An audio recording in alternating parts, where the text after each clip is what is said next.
Hello.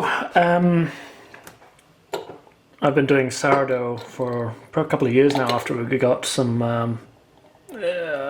culture from Roberto Broski, a family friend, and getting pretty good results. So I thought I would document how I do it, and I think it's probably the quickest and easiest way. And yeah, recording some videos just helps friends and all of that who want to give this a go, so to see how I do it, because the results I think are pretty good. I'm dividing some culture at the moment, which I thought was a good opportunity to capture how I can keep the culture. So this is to give you an idea of consistency. Pretty runny, but very, very gloopy. That's how it lives in the fridge normally. So when you're mixing up your ratios of flour and water, if you aim for that, it'll be pretty good, or at least in my experience it's pretty good. So when it comes to sharing culture, I'm just going to take a spoonful of this, pop it into a new clean jar, maybe we'll go with 2. So that's the starter. Throw in a bit of flour to get things going. Give them a bit of food.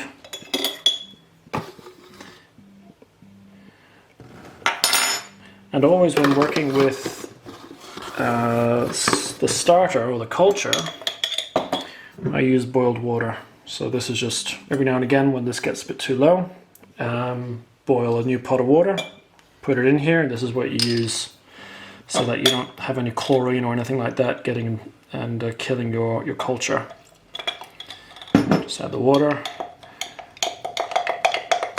give it a mix, a bit hard to see. Get that in front of the camera there. You probably hear a little kid in the background. That's Nicholas. There he goes. You'll be hearing him in these little videos. But sort of if you can get that consistency, you're probably about right. It's pretty tolerant. You let it grow a little bit, and then when you stick it in the fridge, you'll end up finding that there'll be a layer of clear liquid over the top. Oh, here comes the little man. Anyway, that's basically what you want for a culture. You can keep that in the fridge. If you just add some flour, you can... Sorry, this little man is about to touch the tripod of the camera. Come on, buddy. You can keep away.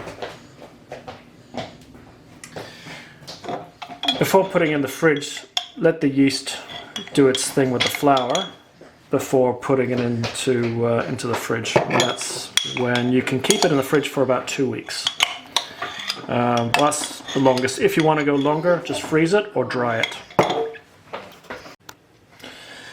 So I'm going to go through the process of making a couple of loaves of bread, and I usually work to 1 kilo of flour, which gives me, oh, that's off the screen, 1 kilo of flour, which gives me 2 loaves, 2 decent sized loaves. You can easily half all of this. What you need to do right at the beginning when you're about to decide to make some bread is you need to prepare your culture. So you would have a very small amount which you store in your fridge. You need to bring that to room temperature. I put it into a bowl, and then I will gradually, in the previous 6 hours or so, add boiled water and flour, and I use this bowl, and I make up about 750 grams of culture, which works with the 1 kilo of flour. And when this has been sitting for the day now, and you can see the sort of culture or the consistency. It's very, it's like a batter. After it's been sitting even longer, you will find that it's got a clear layer of liquid that's on the top. And sourdough will smell, I mean, I've had it smell different over the years, but right now this one smells a bit like lemon juice, which is very weird. Sometimes it smells like acetone. It's such a strange thing. But yeah, this has got lots of bubbles in it because the yeast has been working. And yeah, it's really quick and easy for me because I know that when I get this bowl and I fill it up to about that level, that's about what I need for a kilo of flour. But anyway, you'll be able to work that out. But if you wanted to start from scratch, if you've got a kilo of flour, around about 750 grams of culture, and you should have 750 grams with about that consistency, and that'll get you going. So let's get this bread underway. What I've got here is half a liter of warm water just from the tap. When you start making the loaf, you don't need to bother with boiled water. It's only when you're working with culture. So that's a little bit warm. The warmer, the faster the yeast works. So we'll grab our flour, throw the 1 kilo straight into a mixing bowl. This is where things get really easy because it just comes straight out of the packet, which is what I like. Then I have the 750 grams of culture.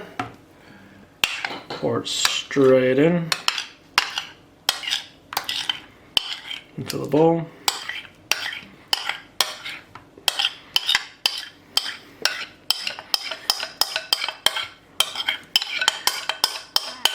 That's that done. Sometimes what you can do is, usually when I make a loaf, I will wash the jar that I store the culture in, and then I'll use this to restart the next batch of culture in the jar. If the jar has old, if the jar stays unclean for too long, you can get mold growing in it. So washing it every now and again is a good idea, and then just taking this out keeps you going.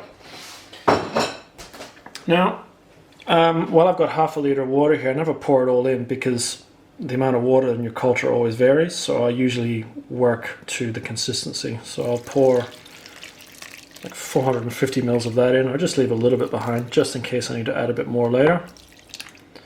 Then the good old wooden spoon and mix. I've seen some approaches where people have very specific ways of folding the mixture and whatever else. I really don't bother with any of that. I really can't be bothered with that. I just mix it, stir it with the wooden spoon, and it always seems to work. So, and hopefully it'll work for other people. And when I'm mixing this, you need to make sure you capture all of the flour and you don't end up with any dry bits of flour left. But you don't want, or at least I've found, is that you don't want this to end up too wet. Actually, it needs to. You almost sort of want it dry, because I find that later when we add the salt, a bit of water comes out of the flour, and it makes it wetter. So I always, you will see, go for something that looks sometimes a little bit too dry. And there's a bit of flour left over at the bottom of the bowl there. Get that, get the stuff on the side.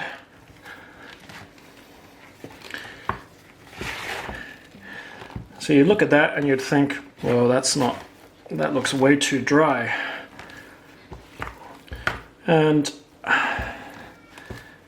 that is about what I normally go for. See, it's a little bit crumbly. It's damp, but it's definitely not like a batter.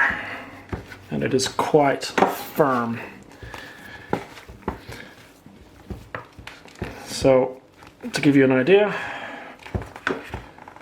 you can see that it's not a very smooth dough right now. It tears. And I picked up all the flour, so what we can now do is put a tea towel over the top and let it sit for 30 minutes. And then we go to the next spot. Okay, so this has actually been longer than 30 minutes. It's been more like an hour and a half, but that's because it's a bit cooler in here at the moment and the water that I used wasn't all that warm, so I gave it a bit longer. And what you should find is that if you give it a mix, it should become far smoother and look a little bit like what you would expect sort of a bread dough to look like, rather than that lumpy mess. So you can see that it's becoming lot more stretchy. And it's just become totally different just by allowing it to sit there and have one rise. And every time you sort of, or at least every time I fold it or mix it, I try to fold the dough over itself so that I incorporate air into the mix. This is the way that I find that you get some nice voids happening in the dough, and it gives it plenty of character. The step that we need to do now is we need to add salt. Now for the amount of flour and starter that I've got in here, I use a tablespoon, 1 tablespoon and 1 teaspoon of salt. Some people want more, some people want less. I've experimented with a few different ways of adding salt, but the way I find best is, there's my tablespoon of salt. I just lightly sprinkle it across the top, all over the surface. Because you don't want, when I first started doing this, I used to get these spots of very salty bread and other spots that weren't very salty. So you really need to do this gradually as you go along. So you sprinkle the salt on the top, then you fold it, stretching the dough as you go along. And you really, this is where you want a nice sturdy wooden spoon, because it actually becomes quite firm as you work the gluten. And then once you've gone around and you've incorporated all that salt, you then sprinkle the next amount of salt across the top. And you keep on going until you do your tablespoon and a half. I won't show the whole process, but I think you get the idea. Bit of work involved in this one. Okay, so I've incorporated all the salt, and I don't know if you can see on the camera, but there is, the surface of the dough becomes a little bit wet. You can see liquid on the surface of the dough, and this is why I start with quite a dry dough, because when you add the salt, it becomes wetter. For some reason, the dough starts to hold less water, and if you start off with a wet dough and you add the salt, then it becomes even wetter later. So I don't know if it can be seen, but yes, there's, sorry, I was off the camera there. It just becomes wet. So this is the sort of consistency that you want. It's quite tough, especially the more you work it. And every time, as I mentioned before, I'm just folding it to try to add air bubbles in and work the gluten. And our little guy, I think, has just woken up from his nap, so you're probably going to hear some crying. I better wrap this up then. So anyway, I get it into a bowl, and it's time for it to have its next rest. And again, depending on how warm it is, you might want to get put it near a window with a bit of sunshine on it, or just keep it a little bit warm. And again, anywhere from half an hour to 1.5 hours. That will, you should see it actually rise a little bit. So we'll see how it looks in an hour or so. I should add that always cover it. Otherwise the surface of the dough dries, and also you get, for some reason, flies get attracted to sourdough, so if you keep it covered, it keeps it nice and humid inside, and it doesn't get you don't get bugs in it. Right, so it's sat about for 45 minutes or so. You can see that it's risen a bit. I'm just going to fold it one more time and then give it another rise. If you want, you can do this 3 or 4 times. I'm not, just works the gluten a bit more. Every time it seems to become a much smoother mixture. The dough becomes much more silky. Still firm when you really start to work it though. So yeah, anyway, quick mix, quick fold, then cover it, let it rest again. If you're really feeling keen, do it another couple of times if you want, but after this I'll get them ready to put in the fridge. Again, just stick it in a warmish spot so that the yeast can do its thing.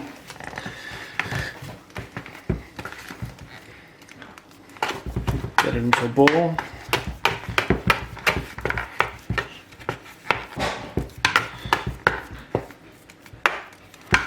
And there we go. Cover it up.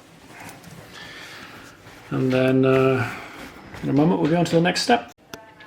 Okay, it's been about, I don't know, hour and a half or something like that.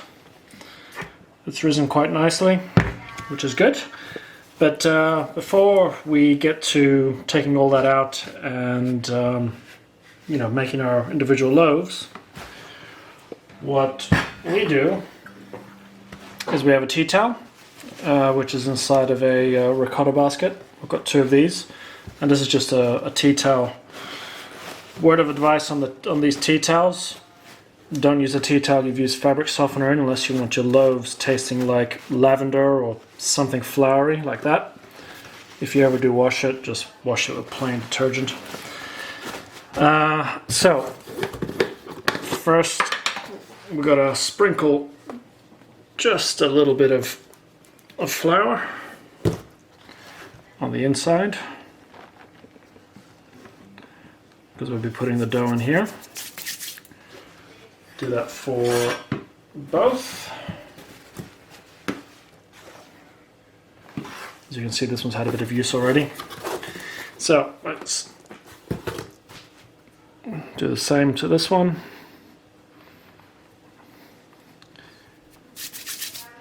Okay, put that to one side. Find some space. Okay. Now, wait for the camera to focus. It'll take a little while. Now, I haven't mixed it or anything. I'm just going to scrape it straight out. Try to get all of it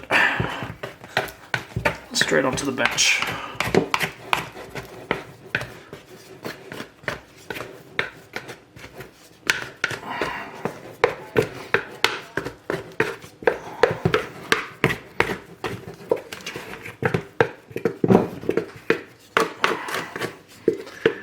Very, very sticky.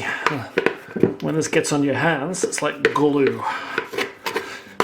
That's why I like using a wooden spoon. So, right, there we go. Got it all out, most of it anyway. And here, I'll just give it a bit of a knead. Folding it over, stretching it while I do that. Incorporating a bit more air and working the gluten.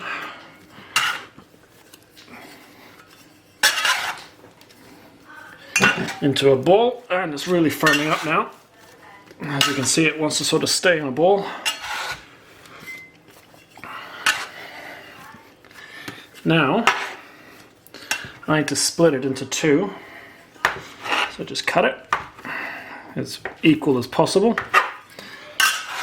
And give it a bit of a stretch and a knead. Okay, there we go. Do the same for the other. And once we have got both of them ready, okay, there we go. They're not quite the same size, but it'll do. Now, get a handful of flour, sprinkle it right across the top, and actually you also want it around the sides because you're going to use your hands to try to get it into a nice ball, and the flour is what prevents it sticking to your hands. Get flour onto both your hands because it really helps prevent the dough sticking to you. And I sort of scoop the flour under the dough, and it eventually just comes unstuck from the bench. And I'm sure there's much neater ways of preparing this or whatever, but what I've worked out is that I just sort of stretch the top and tuck it in underneath. You end up getting a bit of a nice ball. Oh, the little munchkin has arrived. I hope he doesn't knock the tripod. There he is. We will press on. Right, there's the basket.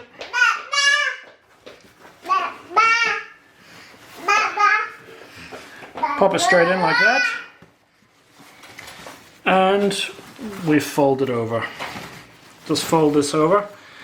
And this can go straight into the fridge like that. And you do the other one the same. So I'm going to do this other one exactly the same. There's nothing different. Before this shot runs out of video, put it into the fridge overnight and just straight in the basket, just like that. You sort of want it to dry out to give you a nice crust. That's why it's in a basket and in a tea towel, so that the fridge can actually dry the dough on the outside and it can continue proving in the fridge. Okay, next step will be, after I've done this, you'll see putting it into the oven and, you know, getting to enjoy some fresh bread. Right, it's the next morning. The dough's been resting in the fridge overnight. You should find that it has a bit of a skin on it now. What I do is I cook one dough the next day and then I leave the other one in the fridge for 2 nights, and then at least you have fresh bread for a longer time. I've experimented with freezing this and things like that. You can do what you like. So anyway, for cooking, you get yourself a Dutch oven. Or if you don't have a Dutch oven, you can use a cake tin with some aluminium foil or something else. I'm sure there's lots of different ways you could go about this. Put some flour on the bottom so that the dough does not stick to your Dutch oven or your cake tin or whatever. Then this dough you can just pull out. Rest it in your hand, and it sort of holds itself there pretty well. And what I do is I'll just pop it into the center like that. Because when it cooks it's really going to expand, you need to give it some areas where you want it to expand, so you just need to cut some slices into it. And this is where it's going to stretch and grow. So you need a pretty sharp knife to do this. You can see it's got a bit of a crust on it. It's not very thick, but it is a firmer area. Cut that all up. And this is going to go into an oven that's been preheated about as hot as you can get it. Our oven is 260 degrees. And you'll leave it in there for about 20 minutes. And then after 20 minutes, you will turn down the oven to 200 degrees, wait 10 minutes, and then after 10 minutes you take off the lid, and then you do about another 40 minutes to an hour until you're happy with it being nice and brown. So you can hear my little son's back. One thing I did forget is before I cut the slices, you can sprinkle a bit of flour on, which gives you a nicer texture. I do have some flour from when I was kneading this, but if you want that even more pronounced, you just sprinkle a bit of flour on before you cut the slices, so then you get a nice contrast on the bread. So it's ready to go into the oven, yeah, 20 minutes at 260 degrees.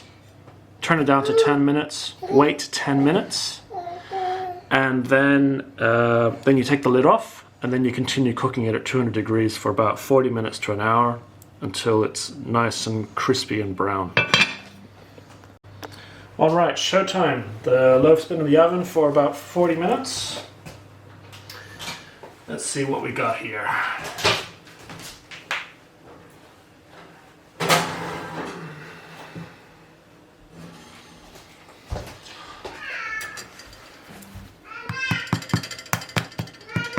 That's sort of what you want. If you leave it in longer, the crust gets thicker and harder, so you can experiment with how long you want to leave it in the oven for. But that's it, leave it on the rack, and you have yourself some sourdough bread.